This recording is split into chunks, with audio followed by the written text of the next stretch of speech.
Ça n'a pas fait que je ne l'aime pas, je l'aimais toujours, parce que c'était ma mère. Mais à un moment donné, je ne peux plus rester ici là. Parce qu'à un moment donné, je dis, maman, est-ce qu'on m'a changé à l'hôpital? Mais on ne m'avait pas changé à l'hôpital parce que je ressemblais à mon père quand même. D'accord? On ne m'avait pas changé à l'hôpital. Tu me vois, tu as vu mon père. D'accord? Bon, on continue. Ce que je vais dire à quelqu'un aujourd'hui, c'est ceci.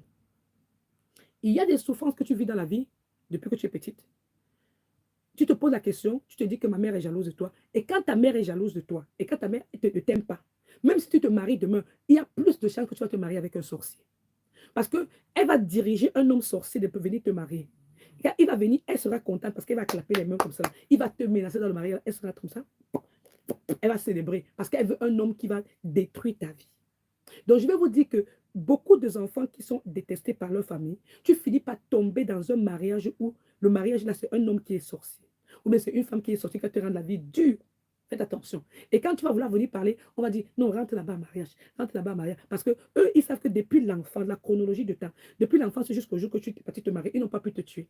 Maintenant, la chronologie de temps, là, ils veulent maintenant offrir le temps à quelqu'un d'autre pour voir si est-ce qu'ils peuvent te tuer. Écoute bien. OK. Donc, j'ai parlé tout à l'heure de la chronologie de temps pour dire que sortez des mariages où, vous voyez, les parents ont déjà eu à initier leurs enfants. Une maman qui a initié son enfant depuis le bas âge, toi, tu veux venir, quand tu l'as marié seulement en 2 ans, tu veux commencer à dire que tu veux casser les envoûtements. Là. Tant que l'homme là ne veut pas lui-même casser son envoûtement, là, ne perds pas ton temps. Chronologie de temps, sa mère était là avant toi. Si lui-même, l'homme là, ne veut pas se délivrer, parce qu'on dit que, Jésus qui disait que, est-ce que tu veux guérir? Oui, c'est que tu es guéri, ta foi t'a sauvé. Lui, il ne veut pas avoir la foi, toi, tu veux le forcer pour avoir la foi. La foi, ce n'est pas difficile d'avoir. Une personne qui est dans ce programme qui n'a pas la foi, si elle veut rester pour écouter, pour avoir la foi, elle va avoir la foi. Mais une personne qui a décidé de ne pas honorer Dieu, tu perds ton temps. Tu perds ton temps. Il faut que vous disiez la vérité. Vous perdez le temps pour dire que c'est Dieu qui m'a envoyé dans la vie de gars là pour le sauver. Si tu ne fais pas attention, tu vas devenir maman blanche. D'accord? Maman blanche qu'on a enterrée là-bas. Parce que quand vous voyez vous écoutez dans les réseaux sociaux, on dit que la maman de papa Masolo, le pasteur, était une femme qui pratique. Le père pratique. Les deux pratiquent. Et on dit que maman blanche a dit qu'elle a vu un serpent qui est tombé du plafond de nulle part alors qu'il n'y avait pas le trou dans le plafond. Mais si elle-même elle était avisée, elle devait fuir déjà. Parce que quand tu vois déjà le serpent, un animal qui tombe à côté de toi, il faut fuir. Parce que Dieu a dit qu'il nous a donné le pouvoir de marcher sur les serpents, sur les scorpions et sur toutes les petits animaux et que rien ne pourra nous nuire. Le serpent tombe à côté de maman blanche, elle devait déjà fuir. C'est dans la maison, il n'y a pas le trou, elle devait fuir parce que ça veut dire qu'il y a quelque chose que l'ennemi a voulu te faire, il n'a pas réussi. C'est le danger, bien entendu. Alors, vous devez comprendre que quand elle a vu le serpent, elle devait fuir. On va voir quelque chose ici, là. Quand on va parler de la parole de Dieu ici, là. Les parents ont toujours quelque chose qui travaille avec. Quand tu as un parent qui est sorcier, ou bien une tante qui est sorcière, une grand-mère qui est sorcière, tu vas les voir soit avec les statuettes, soit avec les aiguilles, soit avec les mortiers. Ils pilent toujours. Ils sont toujours en train de piler. Soit avec les bouteilles. Ils sont toujours en train de prendre les bouteilles, de mettre les noms des gens dedans, de secouer. Soit avec les miroirs. Ils ont toujours quelque chose qui font la sorcellerie avec. Soit c'est un arbre dans la maison là-bas, ils parlent. Ils font, ils crachent, ils font les choses. Il y a toujours quelque chose dans la maison. Quand tu vis avec un parent qui est sorcier, il y a quelque chose qui fait comme ce n'est pas normal, mais qu'il a la coutume de faire.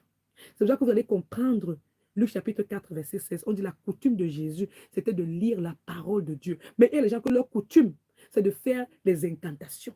D'accord? Maintenant, on va prendre Genèse 31. Je pense que j'ai bien fait l'introduction pour que vous puissiez comprendre la puissance de ce passage qui va aider les personnes à comprendre les envoûtements. On dit, Jacob entendit les propos des fils de Laban. Écoutez bien, qui disait, Jacob a pris tout ce qui était à notre père et savait le bien de notre père qui s'est acquis toute cette richesse. Aujourd'hui, je vais vous parler de ça parce que il y a le problème de Maman Blanche aussi. Maman Blanche est dans une famille qu'elle avait, à se marier, on dit que son père était déjà mort. Il était déjà mort. Et son père avait laissé les terres. Elle a vendu les terres. On dit qu'elle a vendu les terres. Elle a vendu les terres. Et puis qu'elle a vendu les terres, qu'est-ce qui s'est passé? Elle a pris de l'argent des terres qu'elle a vendues. Elle a payé un terrain à sa mère là où sa mère vit. OK? Et on dit que l'autre argent qu'elle avait vendu, des terres que son père lui avait donné, elle a pu aussi aider son mari. Donc, comme c'était son mari, avant son mari, qui est pasteur Marcelo, n'avait rien. Donc, je vais vous amener à comprendre comment la vérité est en train de se passer, n'est-ce pas? Pour vous faire comprendre que la parole de Dieu s'accomplit. On dit maintenant que quoi? Jacob entendit les propos de fils de Laban. Donc Jacob, c'est le beau-fils.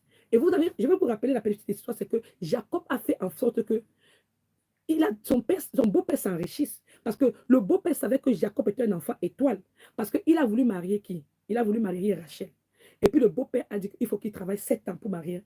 Écoutez bien, 7 ans pour marier Rachel. Maintenant, le jour qu'il devait donner Rachel à Jacob, le beau-père, ou bien la lumière était coupée, ou bien le temps là, il y avait la lumière, je ne sais pas.